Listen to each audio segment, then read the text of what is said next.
Is it possible to believe something that you think is true, but for it not to be true?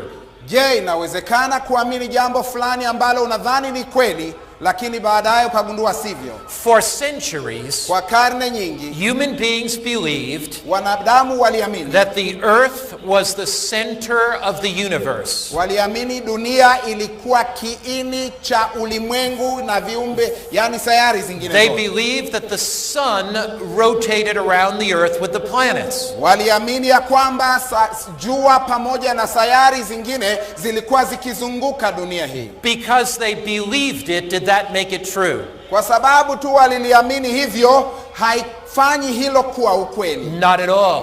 Na hata hivyo, there was a Polish man by the name of Copernicus. Kulikuwa na mtu wa Uholanzi aliyeitwa Copernicus. And he proved scientifically na akathibitisha kisayansi that the earth and the planets were in motion around the sun. Ya kwamba dunia hii pamoja na sayari zingine zilikuwa zikizunguka jua. Because something was believed for centuries didn't make that true. Kwa sababu tu jambo liliaminika kwa karne nyingi halikufanya hilo kuwa ukweli. I think of the famous philosopher and scientist Aristotle. Ninamfikiria mwanafalsafa mashuhuri aliyefahamika kama Aristotle. He was also a great naturalist. Naye pia alikuwa mtu mzuri katika mambo ya viumbe asili. And he said the spider is an insect. Na akasema buibui ni mdudu. Now all insects na wadudu wote have to have 6 legs. Wana miguu 6. But if Aristotle said the spider is an insect,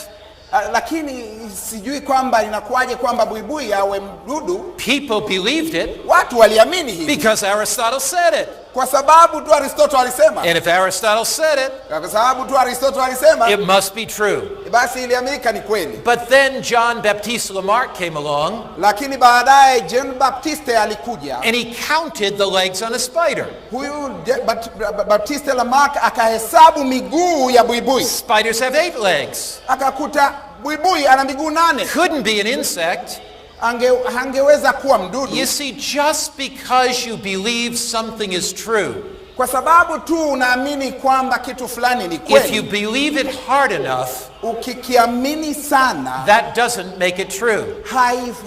Hiyo imani haibadilishi hicho kitu kuwa ukweli. Could it be that in the Christian church, ya kwamba katika kanisa la Kikristo, people have believed something is true, watu wamekuwa wakiamini kwamba jambo fulani ni kweli, but it's not true at all? Lakini kumbe si kweli kabisa. Could it be that a tradition has come into the Christian church, ya kwamba mapokeo yameingia katika kanisa la Kikristo, that's been accepted as truth, ambayo yamekubalika kana kwamba ni kweli? Could it be that thousands are following that tradition?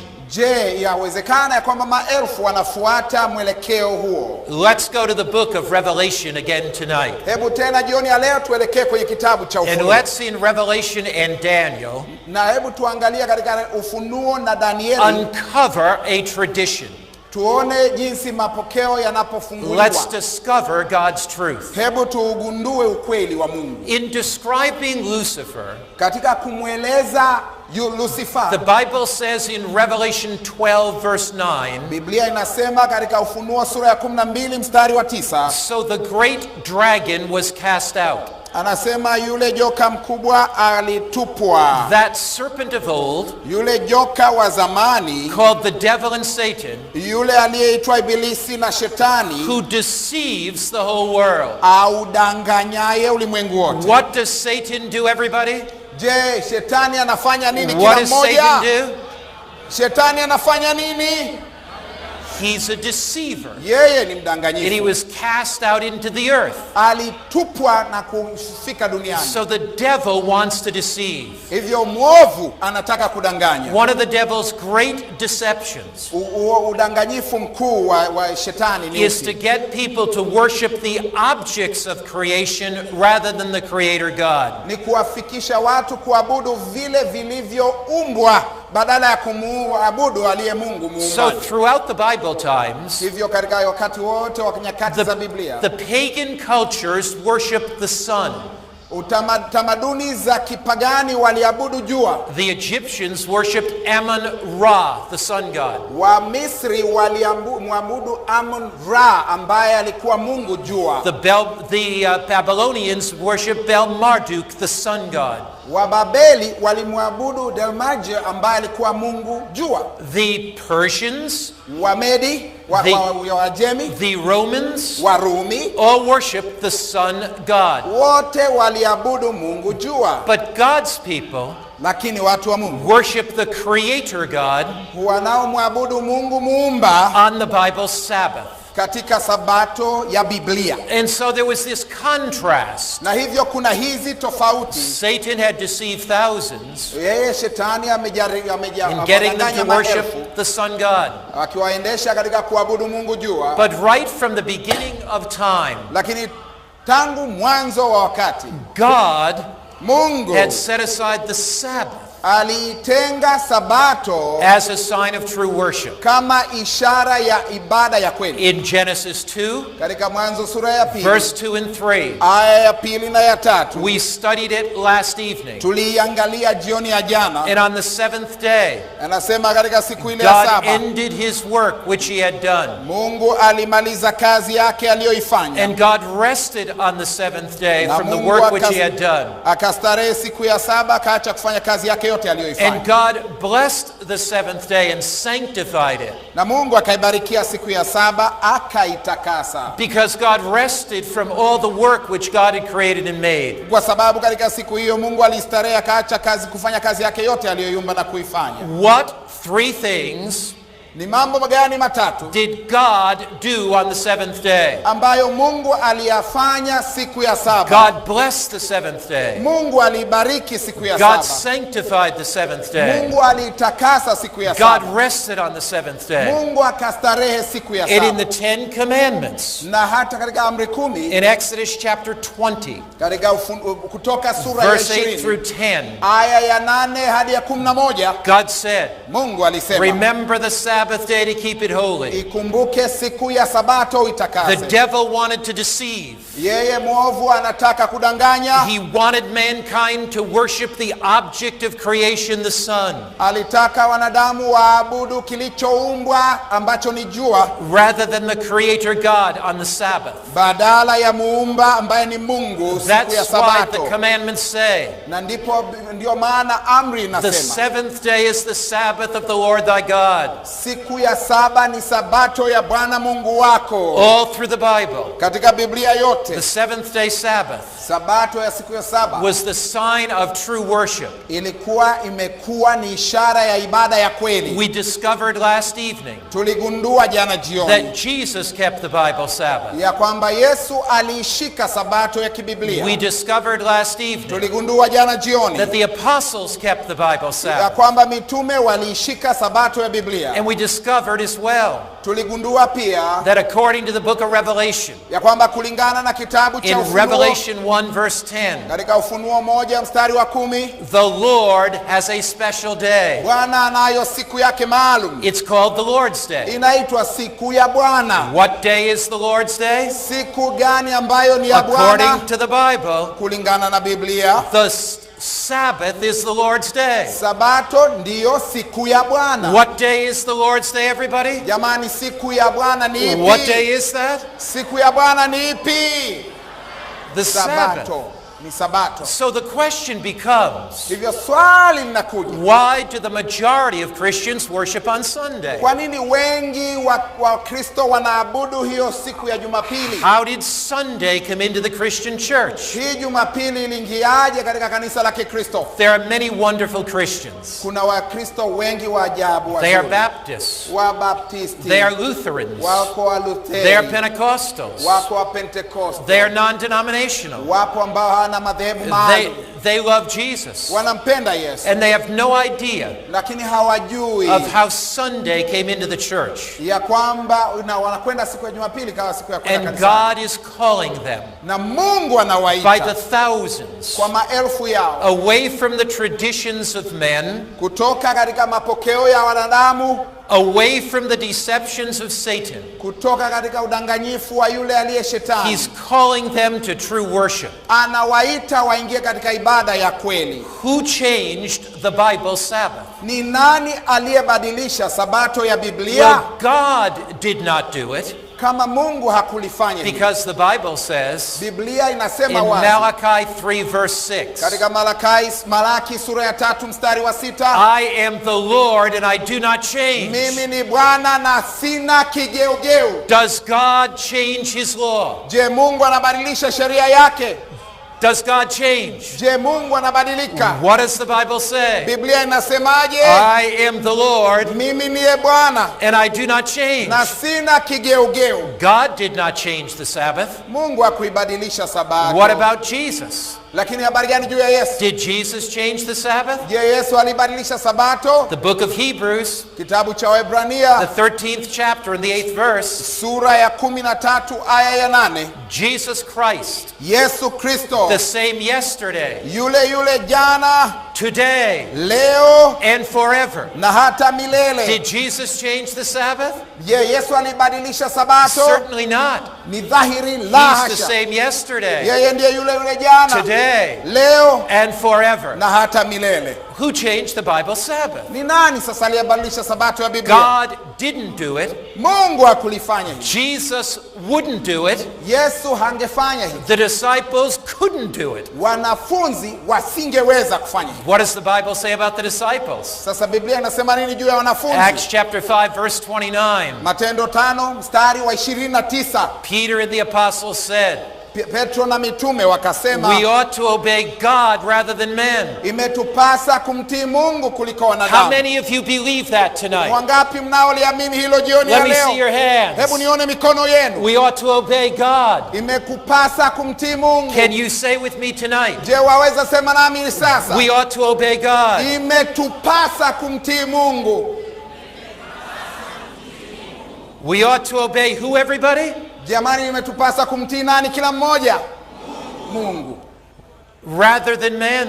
Kuliko wanadamu. So how then was the Sabbath changed? Sasa hivyo sabato ilibadilishwaje? If God didn't do it, Kama Mungu hakulifanya, if Jesus wouldn't do it, ikiwa Yesu hasingefanya, if the disciples couldn't do it, kama wanafunzi wasingeweza if kufanya, Adam kept the Sabbath, na walitunza sabato, if Moses kept the Sabbath, kama Adamu alitunza na Musa if alishika Isaiah sabato, kept the Sabbath, kama Isaya alishika if sabato, Jeremiah kept the Sabbath, ikiwa Yeremia alishika if sabato, the Apostle Paul kept the Sabbath, kama mtume Paulo alishika if sabato, Peter kept the kama Sabbath, Petro alishika if sabato, Jesus kept the na Sabbath, Yesu alishika sabato, if there's no indication of a change in the Bible, kama hakuna hata ishara ya badiliko lolote katika Biblia, how was the Sabbath changed? Biblia sabato The ilibadilishwa. book of Daniel, Kitabu cha in the Danieli 7th chapter of Daniel, sura ya 7 ya Danieli gives to us an amazing prophecy. inatupatia unabii wa ajabu, And this prophecy reveals na unabii huu unadhihirisha just how the Sabbath would be changed. jinsi ambavyo sabato itabadilishwa. Here in Daniel's prophecy, Hapa katika unabii wa it Biblia wa talks Danieli about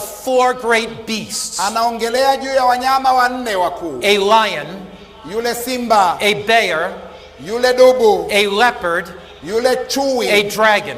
na halafu yule mnyama wa Then the kutisha. 4th beast has 10 horns. Halafu mnyama wa tano ana pembe 10, And up among those 10 horns na katika hizi pembe 10 comes a mysterious power. inatokea mamlaka ya ajabu sana. A mysterious power that we will identify tonight. Ile mamlaka ya ajabu ambayo tutaitambua jioni ya leo. And this power Na katika mamlaka hii would attempt to change the Sabbath itajaribu kubadilisha based sabato on the teachings of man. katika msingi wa mafundisho ya kibinadamu. But let's first look at the first beast. Lakini kwanza kabisa tuangalie yule mnyama wa kwanza. Daniel 7 verse 4. Danieli sura ya 7 mstari wa The 4. first beast was like a lion Yule mnyama wa kwanza anaonekana kuwa with simba eagle's wings. ambaye anakuwa na mbawa kama tai. What would that beast be represented as? What nation? Sasa huyu mnyama anawakilisha falme gani au taifa gani? The lion with eagle's wings Huyu simba mwenye mbawa za tai was a common symbol of Babylon. ilikuwa ni ishara ya kawaida ya Babeli. When the archaeologists were digging, Wale wanaochimbua mambo ya kale walipochimba uncovering the walls of Babylon, wakafika katika kuta za Babeli, they found on those walls walikuta katika kuta zile the symbol of a lion with eagle's wings. ishara ya simba mwenye mbawa za tai. So the lion, Hivyo simba the king of the beasts, ambaye ni mfalme wa wanyama, the eagle, huyu tai the champion of the birds, ambaye anaonekana bingwa wa ndege represented the wanaopaa. nation of Babylon. Na hivi vyote vikaunganishwa katika kwa ishara ya Babeli. But another kingdom would arise Lakini ufalme mwingine utaibuka, unakuja in baada ya Daniel 7 verse 5, katika Daniel sura ya 7 mstari wa 5, pictured as a bear. ambaye anaonekana kuwa kama dubu, The bear would raise itself up on one side, na huyu dubu anaonekana kuinuka upande mmoja, and the bear would have 3 ribs in its mouth. na huyu dubu alikuwa awe na mbavu 3 katika mdomo wake. And God would say, arise and devour much flesh. Na Mungu angesema inuka na utafune nyama nyingi. Bible prophecy is very exact. Unabii wa Biblia uko makini kabisa. The nation that overthrew Babylon was Medo-Persia. Ufalme uliofuatia Babeli ulikuwa wa Medi na See, Waajemi. Babylon would be the modern nation of Iraq. Unajua mahali Babeli ilipokuwa ni mahali ilipo taifa la sasa la Iraq. The Medes and Persians, the modern nations of Iran. Wamedi na Waajemi ni taifa la sasa la Iran. So the bear raised itself up on one side. Na hivyo huyu dubu anainuka upande mmoja. The Medes and Persians overthrew the Babylonians. Na Wamedi na Waajemi waliangusha Wababeli. Raising up on one side, the Persians dominated the Medes. Huku kuinuka upande mmoja ni Waajemi waliokuwa wakitangulia katika What utawala. about these 3 ribs? Na habari gani juu ya hizi mbavu 3? When Medo-Persia conquered the world, Wakati Wamedi na Waajemi walipoushinda dunia, it had to conquer Babylon ilipasa washinde Babeli, and also Lydia pia taifa lililoitwa Lydia, and also Egypt. na halafu pia So Misri. the 3 ribs Hivyo hizi mbavu 3 represent ziliwakilisha the 3 nations mataifa matatu that Medo-Persia would overthrow to conquer Babylon. ambayo Wamedi na Waajemi waliyashinda pamoja na Now there's Babeli. another beast that comes. Sasa kuna ufalme au mnyama mwingine He anayekuja is like a leopard, ambaye anatamkwa kuwa and kama he has chui. 4 wings on its back, Ana mbawa 4 mgongoni mwake and he has 4 heads. na ana vichwa 4. Now what do you know about a leopard or a cheetah? Sasa habari gani unayoijua juu ya chui au duma? What's the fastest animal in the Serengeti? Ni nani mnyama yupi ambaye anaenda kasi zaidi kuliko wanyama wote katika mbuga ya Serengeti? Leopards or cheetahs Hawa chui au duma can run at 110 kilometers an hour. wanaweza kwenda kwa kilomita 110 10 kilometers. 110 kilomita 110 kwa saa. They are fast. Wako na kasi nzuri sana. But if you want to describe a animal that's really fast, Lakini kama unataka kueleza mnyama ambaye anakwenda kasi zaidi, what do you do?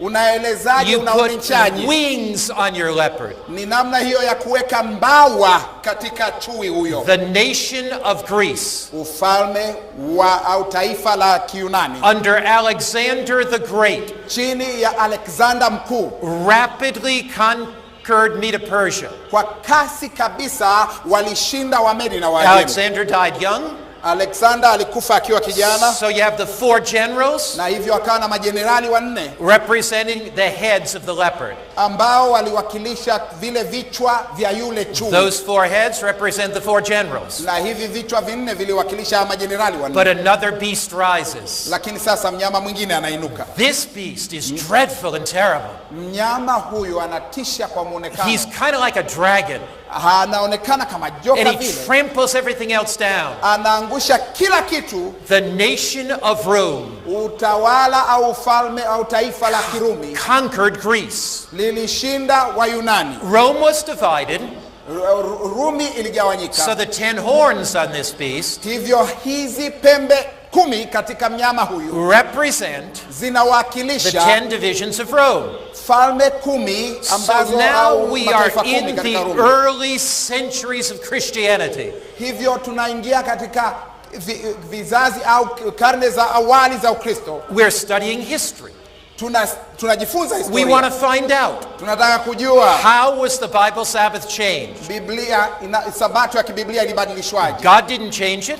Mungu hakuibadilisha. Jesus didn't change it. Yesu hakuibadilisha. The apostles didn't change it. Wale wa mitume hawakuibadilisha. Something must have happened Kuna kitu ambacho lazima in those kilitokea early centuries. katika karne zile za awali. Something must have happened Ni lazima kuna kitu in those kilitokea early days of the Roman Empire. katika zile siku za awali za utawala wa Kirumi. In Daniel 7 verse 8, Katika Danieli sura ya 7 mstari wa 8, I want you to put on your detective hat. ninataka uvae kofia ya kipelelezi. We are going on a journey of investigation. Tunaingia katika safari ya kitafiti. We want to discover Tunataka kugundua how the Sabbath was changed sabato ilibadilishwaje in this amazing prophecy. katika unabii huu wa kushangaza. Daniel says, Danieli I anasema, was considering the horns, niliona hizi pembe the divisions of Rome, ambazo zinaonekana mgawanyiko wa Rumi. and I saw another little horn, Nikaona pembe nyingine ndogo, a power that was small at first. ile mamlaka niliyoiona mwanzoni It came up among those 10 horns. iliibuka katikati ya zile pembe 10 It destroyed 3 of the 10. na ikaangusha 3 kati ya zile In 10. this horn Na katika pembe were hawa horn like the eyes of a man. hii pembe ndogo ikiwa na macho kama ya wanadamu. A horn Pembe with eyes of a man? yenye macho kama ya mwanadamu. What's that talking about? Hilo linamaanisha And nini? he speaks great things. Na katika mnyama huyu mkubwa wa ajabu. Now notice, Hebu tafadhali we are tambua detectives. ya kwamba sisi ni We're wachunguzi looking at the wapelelezi. clues in the Bible. Tunaangalia vigezo katika We're Biblia. trying to unsolve a mystery. Tunajaribu kutatua fumbo. So the little horn, Hivyo hii pembe ndogo, this new power, hii mamlaka mpya rises among the 10 horns. inainuka katikati ya pembe 10 He doesn't rise in Africa. na haitoki katika sehemu za He Afrika. does not rise in Africa. Hainuki kutoka Afrika. He doesn't rise in the United States. Hainuki kutoka Marekani. He doesn't rise in Asia. Hainuki kutoka Asia. He doesn't rise in South America. Hainuki kutoka Amerika ya Kusini. He arises out of Rome. Huyu anainuka kutoka Rumi. The 4 beasts. Mnyama wanne, Babylon, wale wanyama wanne wa kwanza Babeli, Medo Persia, halafu Wamedi na Wajemi, Greece, halafu wa Yunani, Rome, halafu Rumi, the divisions of the Roman Empire, halafu zile mgawanyiko and the wa little wa horn taifa la arises Kirumi. among these Na divisions, halafu pembe ndogo inaibuka kutokana na huu mgawanyiko or out of Rome. na katika Rumi. Secondly, La pili, the Bible said Biblia he inasema arises after the 10 horns, inaibuka baada ya pembe 10, after the divisions of Rome, baada ya mgawanyiko wa Rumi. in the 300s, 400s AD. Hivyo hii ikiwa ni miaka 300 400 baada ya Kristo. He has eyes like the eyes of a man. Anatajwa kuwa na macho kama macho ya mwanadamu. In the Bible, Katika Biblia what is a prophet called? nabii anaitwaje? What's a prophet called in the Bible? Anaitwaje nabii katika A Biblia? prophet is called a seer.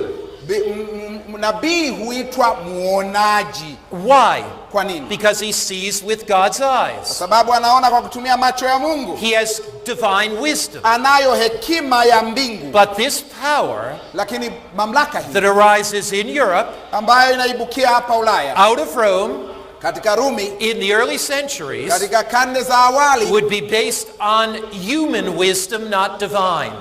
ingekuwa na msingi wake katika hekima ya kibinadamu na wala sio ya Mungu. There's one more thing, Sasa moja zaidi, one more clue.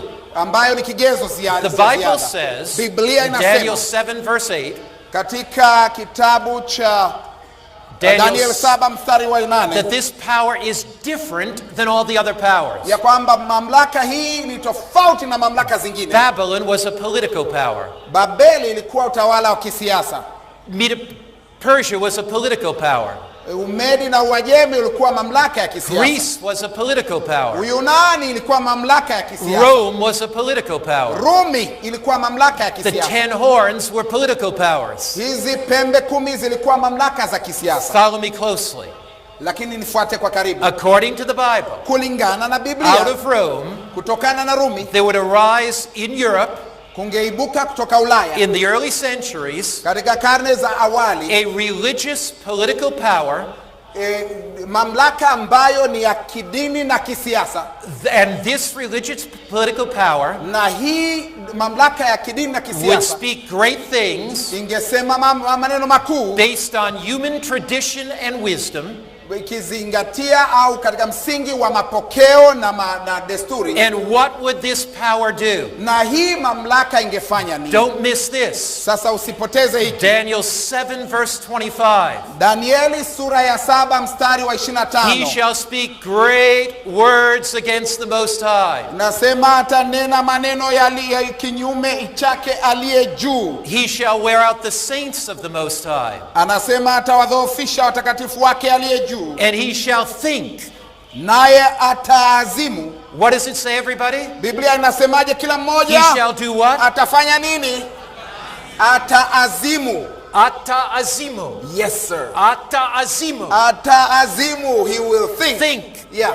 To change times and laws. Kubadilisha majira na sheria. So a religious power hivyo hii ni mamlaka ya kidini would rise in the early centuries, ambayo ingeibuka katika hizi karne za awali, and it would think to change the very law of God, na kuazimu kubadilisha sheria ya Mungu. But men and women following God's word, lakini wanaume na wanawake waifuatao neno la Mungu, would not accept that human tradition, wasingekubali na hawawezi kukubali mapokeo ya kibinadamu based on the teachings of man, ambayo yamejengwa katika mafundisho ya watu. They would stand with the law of God, watabaki wakisimama katika and sheria ya Mungu, stand with the true Bible Sabbath, na watasimama katika Biblia ya Sabato ya kweli ya Biblia. Now if anybody knows the law, sasa kama yeyote ajua ukweli, judges know the law. Kama ni swala la kujua sheria, majaji na mahakimu wanajua sheria. If you are called before a court in Tanzania, kama umeitwa kuingia mahakamani hapa Tanzania, and you go before the judge, na unasimama mbele ya jaji, the judge is a specialist in the law. Jaji huwa ni mtaalam katika sheria. Judge Hector Alvarez, jaji aliyeitwa Hector Alvarez, was a specialist in the law. Alikuwa mtaalam katika sheria. Judge Hector Alvarez, huyu jaji Hector Alvarez, was a Cuban judge. Alikuwa ni mwanadamu hakimu au jaji. He was a communist. Alikuwa mkomunisti. He was dedicated to communism. Alikuwa ni muumini wa ukomunisti. And in those days in Cuba, na katika siku hizo kule Cuba alipokuwa, it was against the law, ilikuwa kinyume na sheria, to openly share God's word, kusambaza habari za neno la Mungu kwa uhuru. Judge Hector Alvarez, huyu jaji Hector Alvarez, loved to take Sabbath-keeping Adventist pastors, alipenda kuwakamata Waadventista wachungaji, and put them in prison. na kuwasweka magerezani. He put many Adventist pastors in prison. Aliwaweka wachungaji wengi wa Kiadventista magerezani. 1 year, mwaka wa kwanza, 3 years, miaka mitatu, 5 years, miaka mitano. But after many years, lakini baada ya miaka mingi, the judge saw jaji aliona that system was destroying his country, ya kwamba mfumo ule ulikuwa ukiharibu nchi yake. So he fled as a refugee. Hivyo akakimbia kama mkimbizi. He came to America. Akaja Marekani. Came to Miami, Florida. Akaja katika sehemu ya Florida, and this judge, Miami. Na wakati huu, was a homeless man on the streets. Huyu jaji akawa asiye na makazi. One day, siku moja, sitting on the street corner, akiwa ameketi mahali kwenye kona ya mtaa mmoja, a Seventh-day Adventist teenage boy saw him. Huyu kijana wa miaka 10 na kitu Mwadventista Sabato akamwona. They began talking. Wakaanza kuzungumza. And the teenager recognized. Na huyu kijana akatambua. This man is brilliant. Ya kwamba huyu mtu ana akili sana. The teenage boy's father was an Adventist pastor. Baba ya huyu kijana alikuwa mchungaji wa Kiadventista. And he said to the judge, akamwambia jaji, he knew nothing about the judge's background. Hakujua lolote juu ya mazingira usuli ya huyu jaji. He didn't know hakujua that the judge ya kwamba huyu jaji had put Adventist pastors in prison. Alikuwa ameweka wachungaji wa Kiadventista gerezani. But he invited the judge home. Lakini alimkaribisha jaji nyumbani. And that pastor's wife na yule mama mchungaji made a wonderful meal for the judge. Akaandaa chakula kizuri kwa ajili ya huyu jaji. And once a week, na kila mara moja the judge came to the pastor's home. Huyu jaji alikuja nyumbani kwa mama kwa mchungaji. The judge spoke Spanish. Huyu jaji alikuwa akizungumza lugha ya Kihispania. He was from Cuba. Alikuwa anatokea Cuba. The pastor was not from Cuba, but he spoke Spanish. Mchungaji alikuwa hatokei Cuba, lakini alikuwa anazungumza Kihispania. One day, siku moja, the pastor learned mchungaji akatambua that this judge ya kwamba huyu jaji is from Cuba. Anatokea Cuba. And the pastor na mchungaji had a friend alikuwa na rafiki who was also a pastor, ambaye pia alikuwa mchungaji, an Adventist pastor, mchungaji wa Kiadventista from Cuba, aliyetokea Cuba. So he said, Judge, hivyo akamwambia jaji, I want you to meet my friend. Nataka wewe uwe rafiki yangu. So they came, hivyo wakaja, and they met, wakakutana, and the judge's mouth dropped. Na huyu jaji akabaki mdomo wazi. Because the judge had met that pastor before. Kwa sababu jaji huyu aliwahi kukutana na mchungaji huyu kabla. In his courtroom, katika mahakama yake, in Cuba, nchini Cuba. And he sentenced him to prison. Na alikuwa amemhukumu kifungo.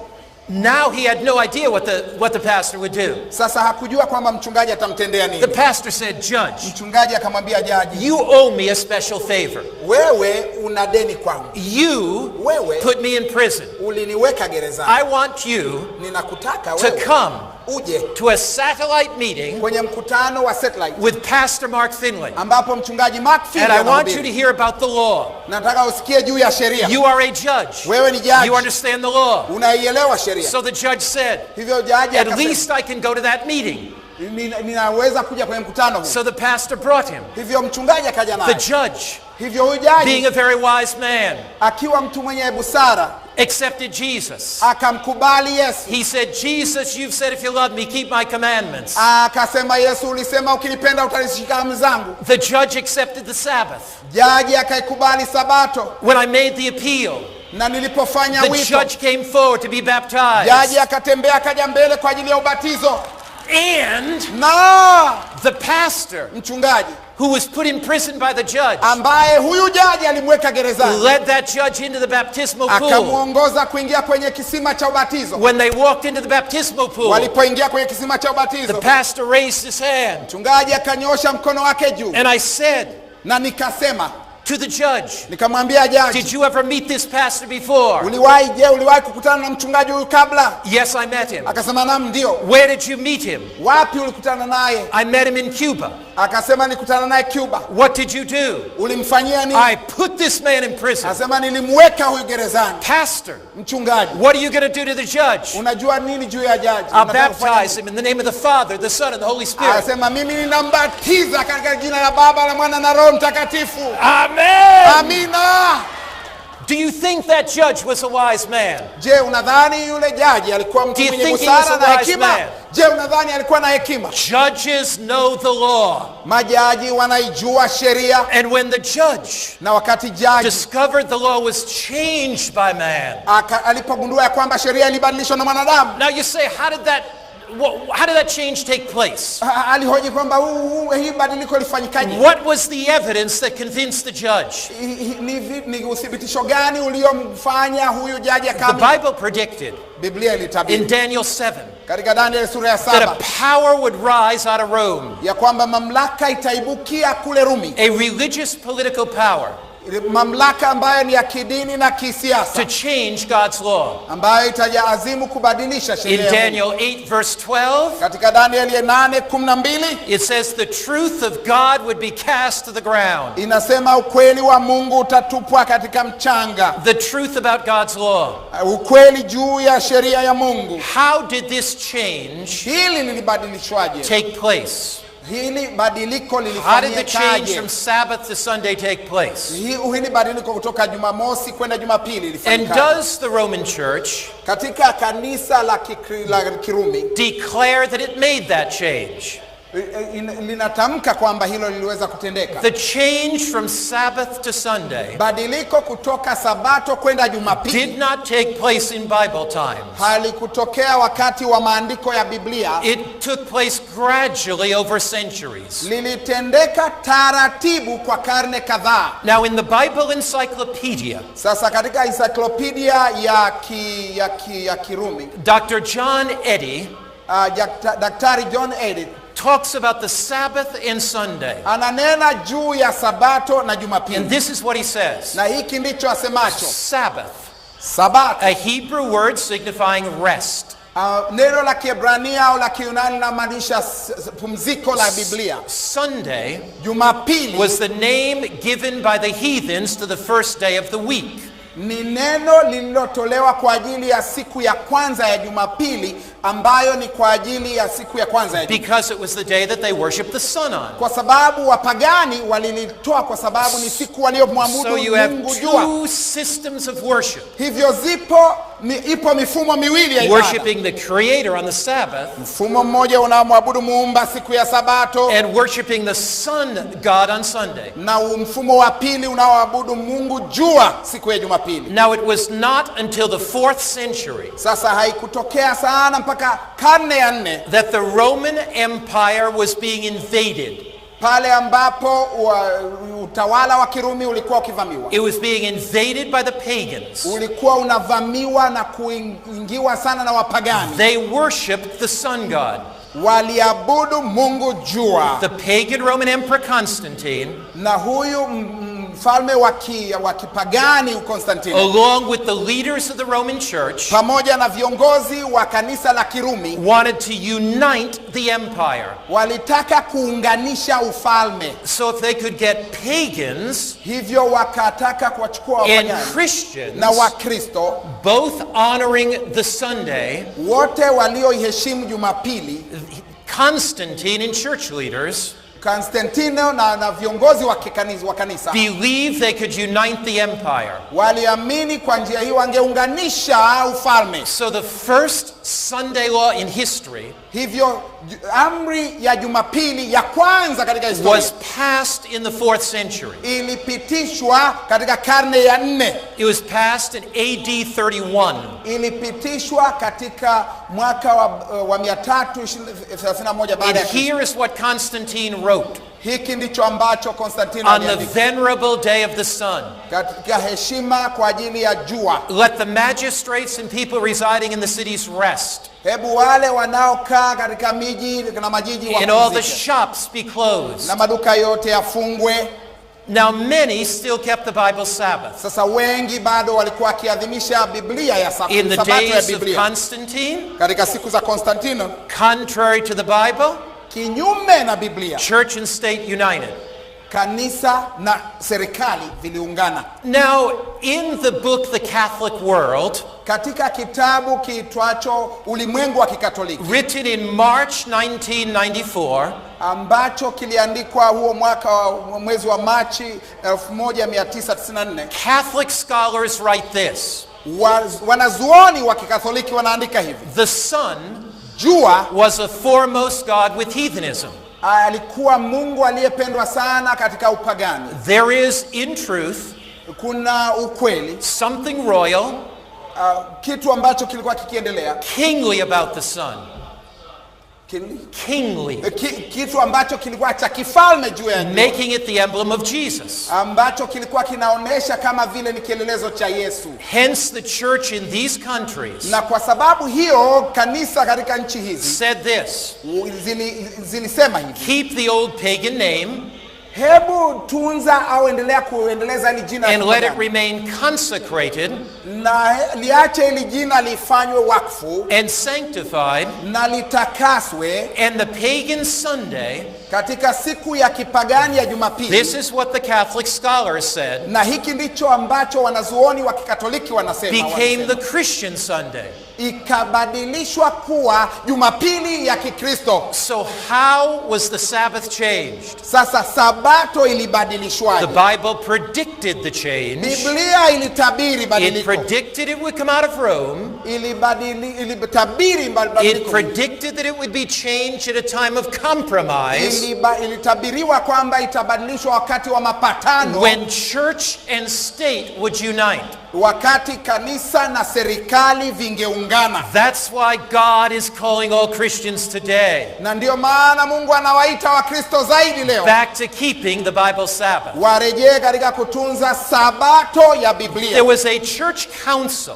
Kulikuwa na baraza la kikanisa called the Council of Laodicea. ambalo lilifahamika kama baraza la Laodicea. It was convened by the church. Lilikusanywa, liliitishwa na kanisa. And it was the first council na lilikuwa baraza la kwanza to condemn those who kept the Bible Sabbath. Lilikuwa la kwanza kuwashutumu waliotunza Sabato ya Biblia. The Bible says, Biblia inasema, Daniel 7 verse 25, Daniel 7 mstari wa 25, that an earthly power, ya kwamba hii nguvu au mamlaka ya religious kidunia, political system, ambayo ni muungano wa kidini na wa kisiasa in the early centuries, katika hizo karne za awali, would think to change God's law. wataazimu kubadili sheria ya Mungu. History tells us Historia inatuambia that happened. ya kwamba hilo Let me limetokea. tell you a little bit about my own life. Hebu niwaambie kidogo juu ya maisha yangu binafsi. I was brought up in a lovely Roman Catholic home. Nililelewa katika nyumba ya Kikatoliki. I was educated by the priests. Nilifundishwa na mapadri. I memorized much of the Mass in Latin. Nilikariri mambo mengi ambayo ni taratibu za kikanisa katika Kilatini. My father was a Protestant. Baba yangu alikuwa Mprotestanti. My mother was a Catholic. Mama yangu alikuwa Mkatoliki. And you know, it's a wonderful thing. Na unajua ni jambo la pekee la They ajabu. never argued over religion. Walikuwa hawabishani kamwe juu ya dini I was zao. brought up in a loving home. Nililelewa katika nyumba yenye upendo. My father began studying the Bible. Baba akaanza kujifunza Biblia. He gave his life fully to Jesus. Akatoa maisha yake yote kwa He Yesu. believed Jesus was coming again. Akaamini Yesu anakuja tena. And Dad discovered the Sabbath in the Bible. Na baba akagundua Sabato katika Biblia. This led him na hiki to kilimuongoza become a Seventh-day Adventist. kuwa Mwadventista wa Sabato.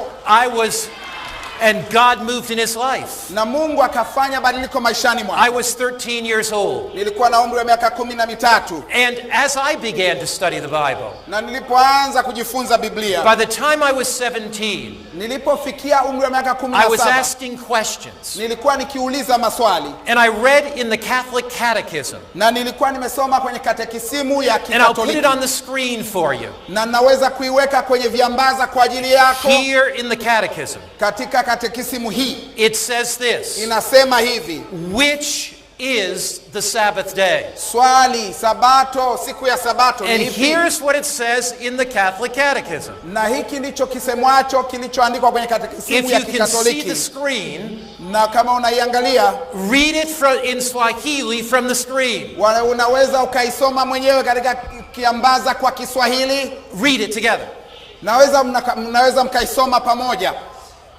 Saturday, siku ya au Sabato, is the Sabbath day. Ni Sabato, siku ya Jumamosi, samahani, ni Sabato. This is what it says in the Catechism. Hiki ndicho isemwacho katika katekisimu. Then it says, na kisha inasema, why do we observe Sunday instead of Sabbath? Kwa nini sasa tunaabudu siku ya Jumapili badala ya Sabato? And the Catechism says, katekisimu inajibu sasa, because the Catholic Church transferred the day from Saturday to Sunday. Kwa sababu kanisa la Kikatoliki lilihamisha Sabato kwenda Jumapili. Here is a statement.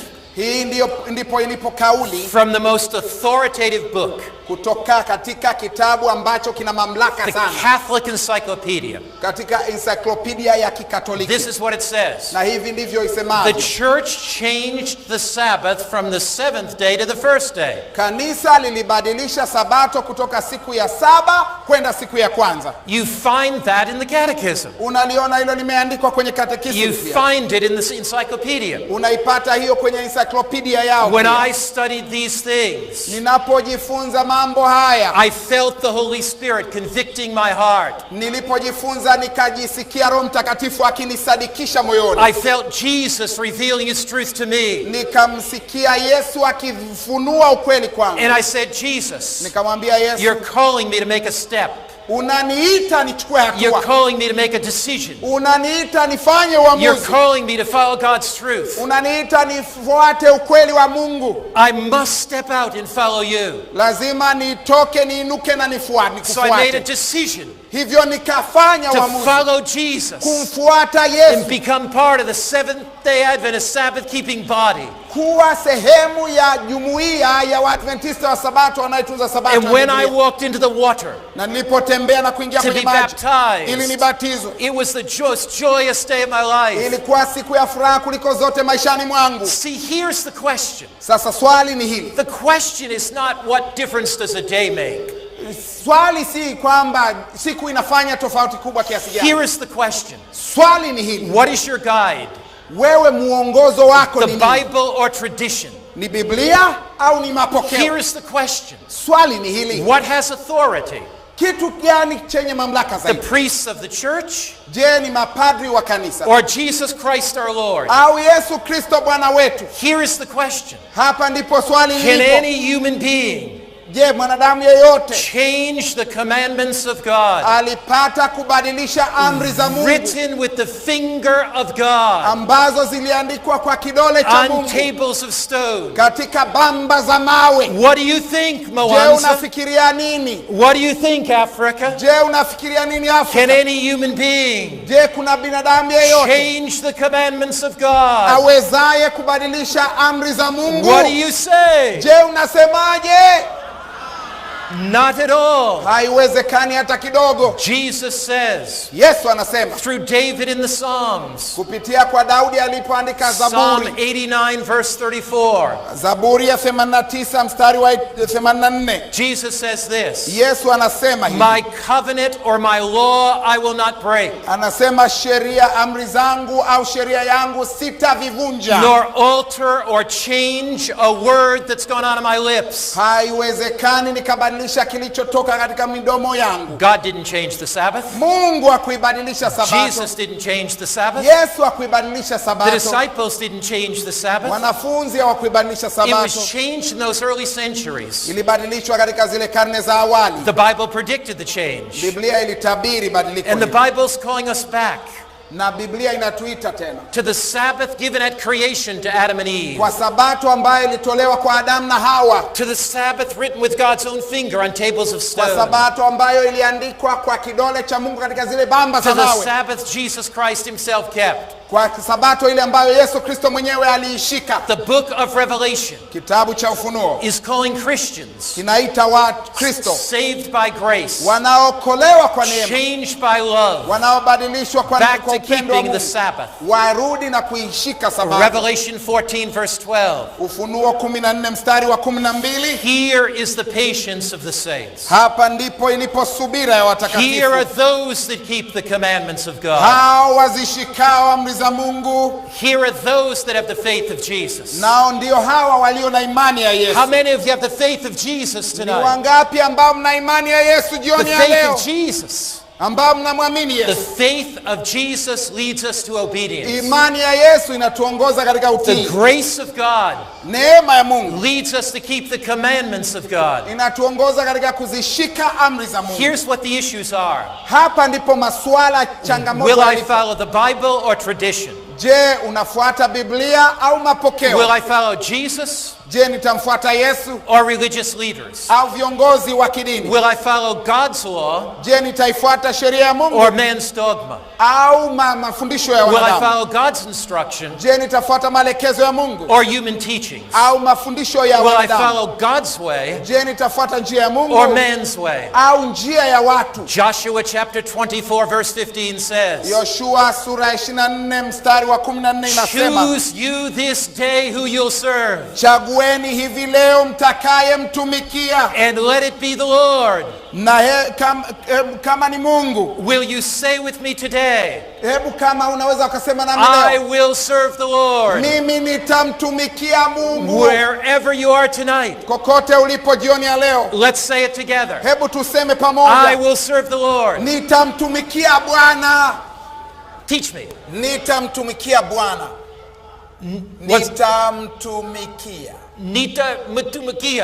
Bwana. Amen. Nitamtumikia Bwana. Amina. I will serve the Lord. Nitamtumikia Bwana. My wife and I, mke wangu nami, got off the airplane in Chennai in India. Tulitoka katika ndege katika sehemu ya India, to hold meetings like this, ili kuendesha mikutano kama huu, in that great Hindu country. katika ile sehemu nzuri ya Kihindi. It was not easy. Haikuwa rahisi. One of our pastors was putting up posters, mmoja wa wachungaji wetu alikuwa ameweka matangazo, and a militant group beat him. na mmoja wa wale wa kundi la wanajeshi wakampiga. They hit him in the face. Wakampiga usoni. They bloodied his nose. Na kulikuwa na damu kwenye They nguo yake. broke his glasses. Wakavunja miwani yake. They stamped on him when he was in the ground. Wakamkanyaga katika nchi. When he was taken to the hospital, alipopelekwa hospitali, another pastor said, mchungaji mwingine akasema, I will take his place. Nitachukua na nitashika sehemu yake. And I will go out and put up the posters. Nitatoka na kuweka matangazo. We had our meetings. Tukawa na mikutano. Hundreds and hundreds came. Mamia kwa mamia wakaja. Scores were baptized. Watu wengi wakabadilika. But I want to tell you about one lady. Lakini napenda niwaambie juu ya binti mmoja. She was a business woman. Alikuwa mama aliyekuwa mfanyabiashara. She did not know Jesus. Alikuwa hamjui Yesu. She was a Chinese woman. Alikuwa kwa asili anatokea Uchina. Living in the city of Chennai in India. Akiishi katika jiji la Chennai pale India. She had no peace. Alikuwa mnene. Her heart was troubled. Alikuwa na shida ya moyo. She felt a sense of guilt because of her sins. Alikuwa na hatia kwa sababu ya dhambi zake. There was an emptiness inside. Kulikuwa na shida ndani yake. And she said, Jesus, na akasema, Yesu, I don't know anything about the Bible. Sijui lolote juu ya Biblia. I've never read it before. Sijapata kuisoma kabla. But I'm going to start to read the Bible. Lakini nitaanza kuisoma Biblia. And I want your peace. Na ninataka amani yako. And Jesus, na Yesu, whatever you tell me to do in the Bible, chochote unachoniambia kukifanya kulingana na Biblia, I am going to do that. Nitakifanya hicho. As she read the Bible, alipoisoma Biblia, she read about Jesus. Akasoma habari ya Yesu. She read the New Testament. Akasoma Agano Jipya. She read about Jesus' forgiveness. Akasoma juu ya msamaha wa Yesu. She read about Jesus' grace. Akajifunza, akasoma juu ya neema ya Yesu. She opened her heart to Jesus. Akaufungua moyo wake kwa Yesu. She had new peace. Akapata amani. New joy. Akapata furaha. New purpose in her life. Kusudi jipya maishani mwake. She continued to read. Akaendelea kusoma. She read that Jesus was coming again. Akasoma ya kwamba Yesu anakuja tena. She said, Jesus, I want to be ready. Akasema, Yesu, nataka kuwa tayari. She continued to read. Akaendelea kusoma. She read in Genesis. Akasoma katika Mwanzo. God blessed the Sabbath. Mungu alibariki Sabato. God rested upon the Sabbath. Mungu alistarehe katika Sabato. God sanctified the Sabbath. Mungu alitakasa Sabato. She read in Exodus. Akaenda katika Kutoka. That God wrote the 10 Commandments with his own finger. Akaona jinsi alivyoandika Mungu mwenyewe kwa kidole chake amri 10. She read the passage, remember the Sabbath. Akasoma ile sehemu ikumbuke Sabato. She read that Jesus and the disciples kept the Sabbath. Akasoma jinsi ambavyo Yesu na wanafunzi waliishika Sabato. This woman got down on her knees. Huyu mwanamke akashuka magotini pake. She said, Jesus, akamwambia Yesu, there's not probably one person in the world that keeps the Sabbath. Pengine hakuna hata mtu mmoja mwingine duniani anayeishika Sabato. I will be the first one. Nitakuwa wa kwanza. She didn't know hakujua that there were 20 million Sabbath-keeping Adventists around the world. Ya kwamba kuna zaidi ya shika Sabato zaidi ya milioni 20 duniani kote. Chennai in India is a city of 13 million people. Chennai pale India ni jiji lenye watu milioni 13 na zaidi. She did not know one Adventist. Hakujua Mwadventisti hata mmoja. But this godly woman, Lakini huyu mwanamke said, if I'm the only one in the world, akasema pengine ninaweza kuwa mwenyewe duniani, I must follow God.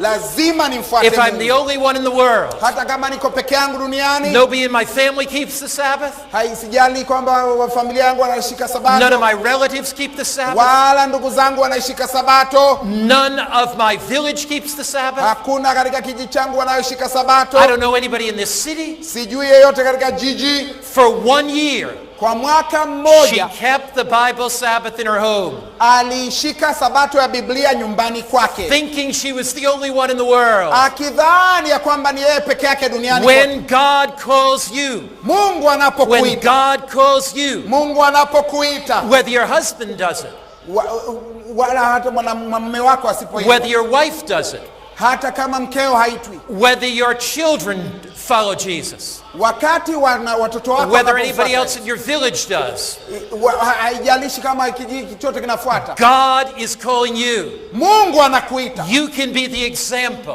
Waweza kuwa mfano to your husband. kwa mmeo, You can be the example unaweza kuwa mfano to your wife, kwa mkeo, to your children. kwa watoto wako. My father stepped out for Christ. Baba yangu alisimama kwa ajili ya Kristo, Eventually I was baptized. na baadaye akabatizwa. Eventually my mother was baptized. Akabatizwa na mama pia akabatizwa, Eventually my sisters came to Jesus. na hatimaye dada zangu wakamjia Yesu. God may be calling you Yesu anaweza akawa as the anakuita wewe witness kama shahidi to your family, kwa ajili ya familia to your yako, community, kwa ajili ya jumuiya to yako, your village, kwa ajili ya to kijiji your chako, friends. kwa ajili ya rafiki zako. One day, Siku moja this woman in Chennai huyu mwanamke hapa was Sinai walking down the street. alikuwa akitembea kwenye mtaa, She saw a sign akaona kibao au that said tangazo, Seventh-day Adventists. anasema kuna kanisa la Adventista wa She said there Sabato. are other Adventists. Akasema moyoni, mimi ni Mwadventista. She studied the Bible with Adventists. Akajifunza Biblia na Waadventista, And she walked into the water. akaingia kwenye maji And I baptized her na nikambatiza secretly kwa siri in the name of the Father and the Son and the Holy katika Spirit. jina la Baba, la Mwana na Roho Mtakatifu. God honored her faith. Mungu aliheshimu imani yake, She stepped out to follow Jesus. alisimama na kumfuata Yesu. God will honor your faith. Mungu ataheshimu imani yako. Do you hear Jesus calling you Je, tonight? unamsikia Yesu akikuita Is jioni ya leo? Jesus calling you tonight? Je, Yesu anakuita jioni ya Is he leo? calling you to follow him?